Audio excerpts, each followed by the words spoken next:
मणिपुर यानी मणियों की भूमि, इसे आभूषणों की धरती भी कहा जाता है।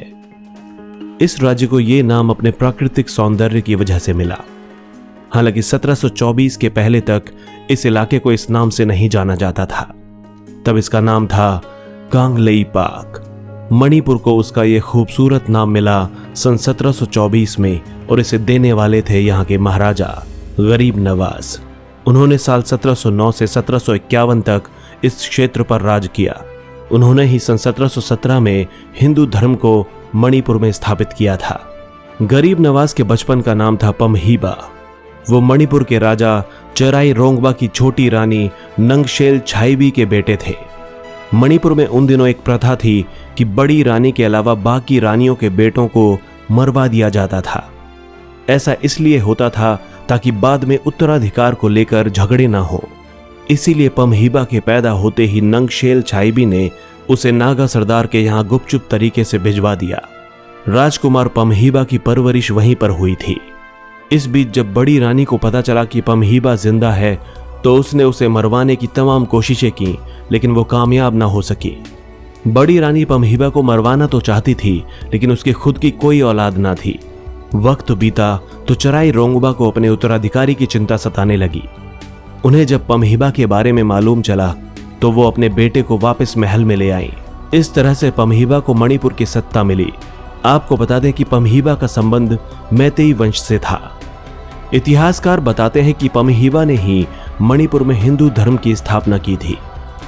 उन्होंने साल 1717 में मैतेई धर्म को छोड़कर हिंदू धर्म अपना लिया था और पूरे साम्राज्य में हिंदू धर्म लागू कर दिया।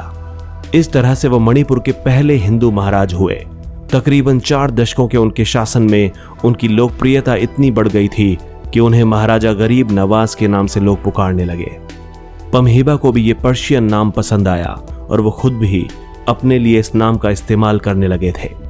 जब पमहीबा ने अपने साम्राज्य में हिंदू धर्म लागू किया तो उनका झुकाव वैष्णव पंथ की तरफ बढ़ चला। पमहीबा के हिंदू धर्म अपनाने का किस्सा कुछ इस तरह बताया जाता है कि बंगाल के एक क्षेत्र के कुछ साधु संत मणिपुर पहुंचे थे। वे गौड़िया वैष्णव धर्म का प्रचार कर रहे थे। मणिपुर पहुंचने वाली टोली का नेतृत्व कर रहे थे शांतिदास अधिकारी और गुरु गोपाल दास।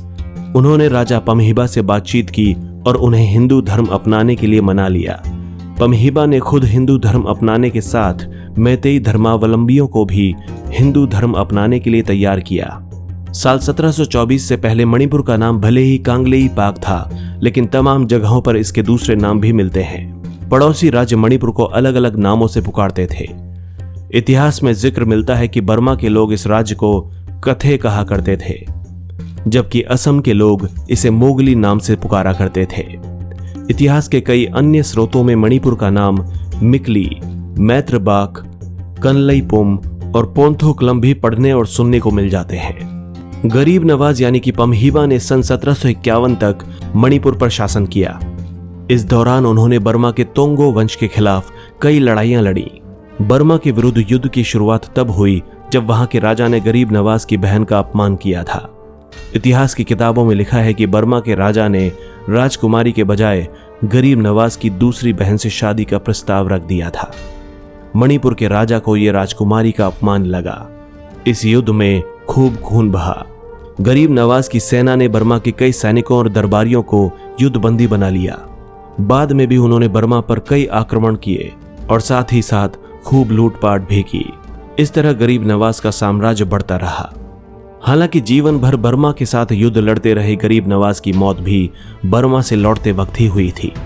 1751 में जब वो अपने बड़े बेटे शाम शाह के साथ इस नीयत से बर्मा गए थे कि वहां कुछ राजनीतिक मसलों को सुलझाया जा सकेगा, लेकिन उनके दूसरे बेटे अजीज शाह को लगा कि गरीब नवाज राज्य की सत्ता शाम शाह को सौंपने की तैयारी कर रहे हैं। इसलिए उसने अपने ही पिता के खिलाफ षड्यंत्र रचना शुरू कर दिया था। बर्मा से मणिपुर लौटते वक्त अजीज शाह ने अपने लोगों से दोनों पर गुप्त रूप से हमला करवाकर उनकी हत्या करवा दी। इसके बाद मणिपुर पर गरीब नवाज के वंशजों और फिर कई दूसरे वंशों का शासन रहा। यह क्रम 1949 तक चला। इसके बाद मणिपुर के राजा ने भारत में विलय का फैसला कर लिया। मणिपुर के महाराजा ने शिलांग में 21 सितंबर 1949 को भारत के साथ विलय के दस्तावेजों पर हस्ताक्षर किए और इसके साथ ही 15 अक्टूबर 1949 को मणिपुर भारत का अभिन्न अंग बन गया। इसकी औपचारिक घोषणा भारतीय सेना के मेजर जनरल अमर रावल ने की थी। मणिपुर का भारत में विलय करने वाले महाराजा बुद्धा चंद्र का निधन 1955 में हुआ था। विलय के साथ ही मणिपुर में एक निर्वाचित विधायिका के माध्यम से सरकार का गठन किया गया था। हालांकि 1956 में इसे केंद्र शासित प्रदेश का दर्जा दिया गया, जो 1972 तक कायम रहा। तमाम आंदोलन हुए और आखिरकार 21 जनवरी 1972 को मणिपुर को स्वतंत्र राज्य का दर्जा दे दिया गया। दोस्तों, अगर आप इतिहास के पन्नों में दर्ज इसी तरह की और भी हैरतअंगेज कहानियां सुनना चाहते हैं तो सब्सक्राइब करें हिस्टोरिक हिंदी को। धन्यवाद।